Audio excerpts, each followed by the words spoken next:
चला तर मित्रांनो, आज आपण पालघरमध्ये आशेरी किल्ल्यावरती ऐतिहासिक तोफा बघूया. अंधेरी स्टेशनहून डहाणूला जाणारी ट्रेन पकडली आणि बोईसर स्टेशनला उतरलो. बोईसर स्टेशनपासून 10 ते 15 मिनिटाच्या अंतरावर बस एस टी डेपो आहे व बहारमपूर या गावात जाणारी बस एस टी पकडायची आहे. पुढे नागझिरी या गावात उतरलो व नागझिरी या गावातून पर्सनल रिक्षा पकडला.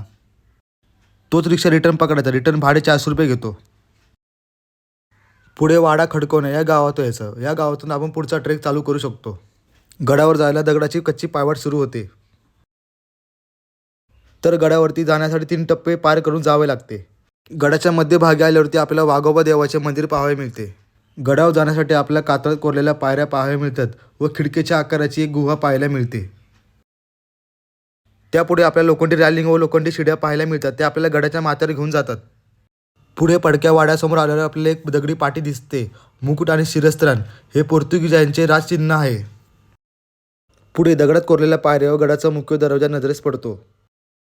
पुढे गडावर आल्यावरती आपल्याला डाव्या साईडला पाण्याच्या टाक्या नजरेस पडतात. पहिली टाकी पाण्या पिण्यायोग्य आहे तर 4 टाक्या पाण्या पिण्यायोग्य नाही आहेत. त्याच्या उजव्या साईडला आपल्याला 2 वाडे पाहायला मिळतात व एक दगडी सिंहासन पाहायला मिळते. पुढे येताच आपल्याला दगडाच्या कातळ कड्यात कोरलेले सुंदर देवीचे मंदिर पाहायला मिळते व सुंदर असे दर्शन होते. गडाच्या शेवटला आल्यावर आपल्याला जुना व्यापारी मार्ग नजरेस पडतो. तो अहमदाबाद गुजरातला जातो. आणि आपल्या स्वराज्याचा ध्वज नजरेस पडतो. तुम्हाला आजचा मिनी व्लॉग आवडला असेल नक्की शेअर आणि लाईक करा.